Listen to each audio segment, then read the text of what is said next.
从疫情爆发以来，真侪餐厅即嘛是拢改造，互人客家己用手机来点菜，毋但减少接触，嘛会当省骹手，而且会当减印一寡菜单。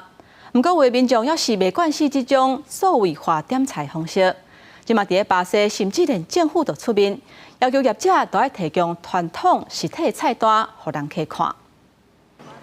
巴西里约热内卢老街山坡街区圣特蕾莎街边的奥图小馆将老店用入新科技，桌面有 QR code， 人客扫码点餐，真紧小烫的餐点就程度。另外一间团3代高美滋酒吧，态度地半价，请白写字的服务生快速传统老牌作风，业者坚持不用扫描科技，无怕算换，有图有字厚厚的菜单铺啊。 面对时代演变，安怎点餐，人客拢有因介意的所在。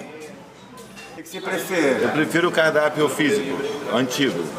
Primeiro, porque deixa a gente longe do celular. O QR Code faz com que a gente traga o celular para a mesa e tem que ficar olhando no celular. Aí o celular vai te distrair para outra coisa. Eu prefiro o QR Code. Eu acho que é muito mais prático hoje em dia. Você consegue acessar pelo celular.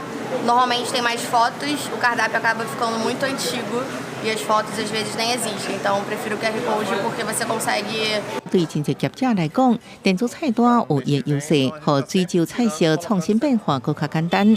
一项调查发现，巴西已经有38派餐厅用扫码数位菜单，有1/4的业者拍算对咧做。Por exemplo, eu adicionei agora ao cardápio comida japonesa. Se eu tivesse 50 cardápios físicos, eu teria que adequar 50 cardápios físicos.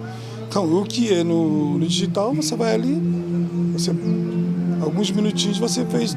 里约酒的立法者烦恼全面数位化的世界会失去对传统的尊重包容。最近通过一项法案，要求餐厅酒吧按回无智慧手机或者是无想要扫码顾客提供实体菜单。公司新闻是会中朋友。